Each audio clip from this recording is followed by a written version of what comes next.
Hello from the wonderful comfort of my bed. Today we're going to be talking to the part of you that feels it is too emotional, too needy, and expects too much from other people. So I know this part well. I grew up with an alcoholic and bipolar parent, so there were a lot of emotions around me that I was digesting and making sense of and adapting to, as well as being a very sensitive person. So there were a lot of emotions happening inside me that I needed to figure out how to express, whether to express. And there was a time where I started to realize or started to internalize that it was possibly my sensitivity that was causing issues in my relationship with this parent. When I was 8 or 9, they sent me a link on Facebook to a quiz called Are You Too Sensitive? And at that point, I'd really started cognitively to understand that there was potential that it was my sensitivity that was the issue. That maybe if I could push the sensitivity away, our relationship would have no conflict, which of course is not and was not true. However, I did find ways, however difficult, to push my sensitivity away and become quite a heartless person in my relationships. One where I didn't believe I was deeply affected by things very often. And if I was deeply affected by things, I would hide it very well.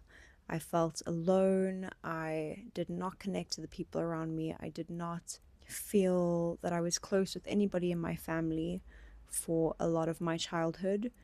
And as we'll get into, I adapted by really caring for myself and not being empathetic to the desires and the needs of other people. So, if there's one thing I truly believe, it's that connection is the sole primary need of human beings. Above food, above water, above all else, we desire connection. So, in our childhood, if we're faced with choosing between being authentic and having connection, we will always choose connection. And this is the ground for a lot of our trauma, because in this we have shame. Shame about the parts of us that are causing disconnection with other people. And shame is actually a biological affective reaction, which means that it's not something that we consciously choose. Oh, I'm going to feel shameful about this thing. It's something that happens naturally when connection is threatened.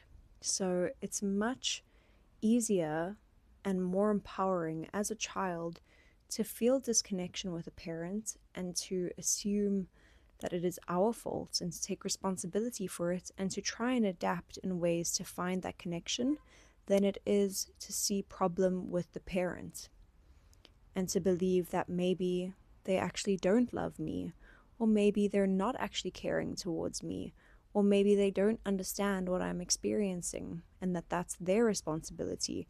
They're doing something that's not working in the relationship.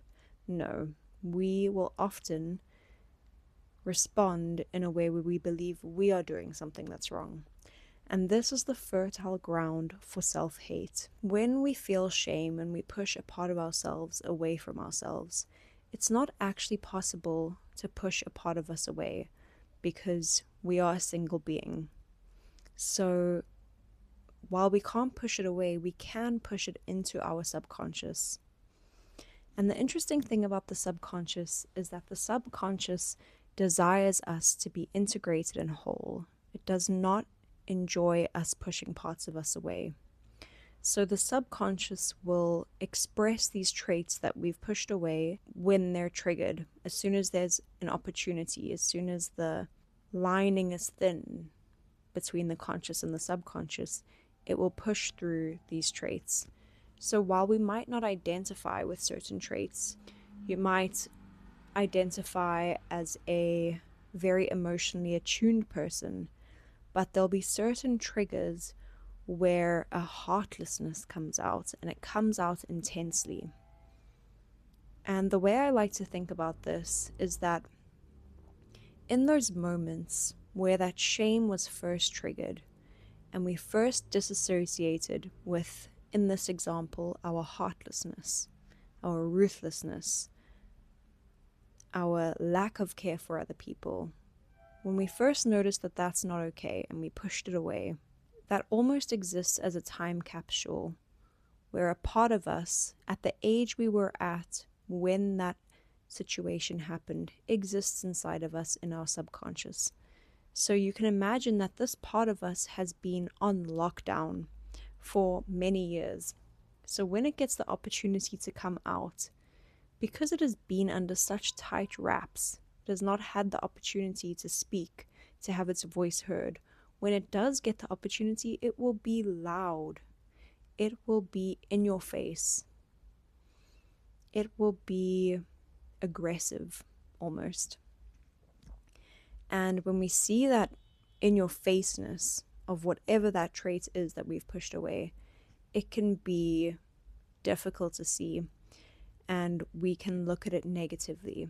And when we see that part of us come up from the subconscious and we dislike it, we are reaffirming this pattern that happened between our parents. Usually our parents could be a caregiver, could be a sibling, could be a friend, whoever disliked a part of us or saw it as a problem.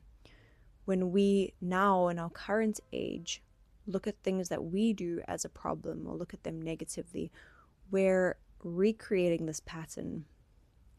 Because in the moment that that shame occurred, we had a split in our psyche between the part of us that in this example was heartless and the part of us that decided that it's not okay to be heartless.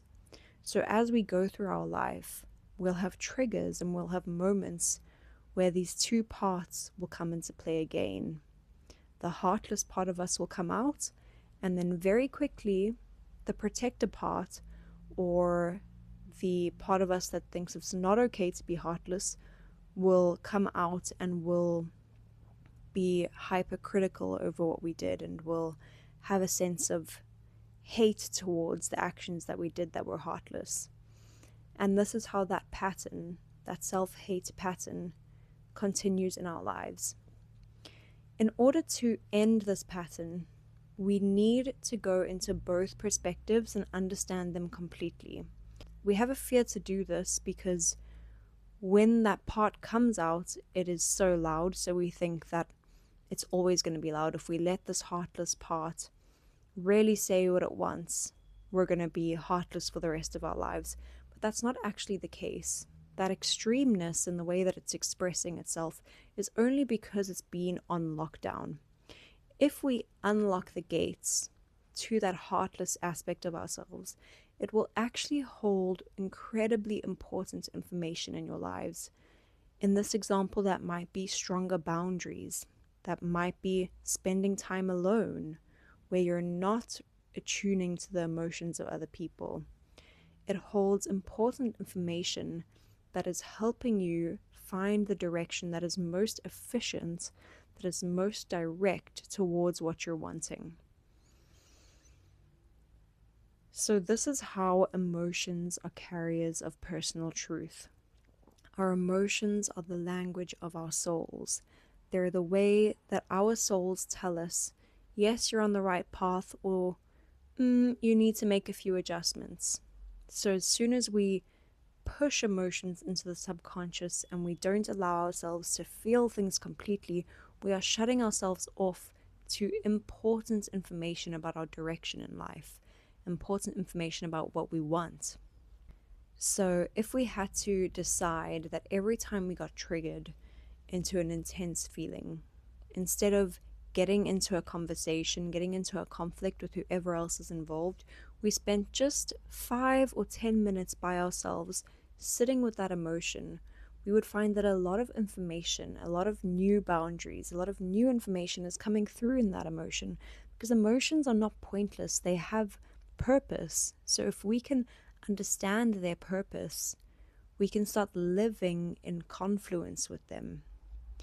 And this is actually an incredible way to tune up your psychic abilities, because if we can understand the mysterious, the feminine, the integral information of our emotions, we're getting key data points about the small changes we need to make in our direction to go towards what we want. The small, detailed information that our higher self is sending to us about exactly where we need to step next. So I've been offering spaces where I allow people to tune into their most painful emotions and the moments that they formed for about a year, just over a year. And I've now decided that this kind of work needs a container. We can do a lot in 1 hour, but we can do far more in 9 hours. So I've created an immersion called the Inner Love Immersion, where we have 3 3-hour sessions where we get to dive into exactly what you're wanting in your life and exactly which limitations are coming up in response to this. Because those limitations are actually those subconscious traits asking to be integrated. Whatever is stepping in front of your path is asking to be integrated, is holding a message for you. No, you need to step a little bit to the left. And when we take in that message, those limitations disintegrate and our movement forward in life towards what we want expands, multiplies. We move faster. There are more synchronicities. We feel in flow with life because we are in flow with life. We're not hiding ourselves. We're not holding ourselves back. We're being completely whole. We're taking all parts of ourselves with us, and all of those scared aspects that are afraid of going in the direction that we want get to have a say in how we go for it. And because they're on board, there's no reason for us to find resistance along the way. So this is the path of people who want to feel emotionally liberated, who want to feel like they understand what to do with their emotions and how to get that pertinent information from them by listening, by being curious, by doing deep inner child work, where we go to the moment that those shame traumas occurred. Because when we go to the moment they occurred, all of those moments where the pattern repeated after itself change. The way we look at all of those moments changes, and the way we respond to those feelings changes. So we don't need to make this a long-winded, lifelong childhood healing process. This can have a clear beginning and end. And I really find that a safe container is important for that. That is something that I was missing and something that I searched for a long time. And it is my greatest joy to be able to offer a safe container for other people to feel their darkest feelings so that they can connect to their greatest joy, because the two are tied together. Enjoy the rest of your day.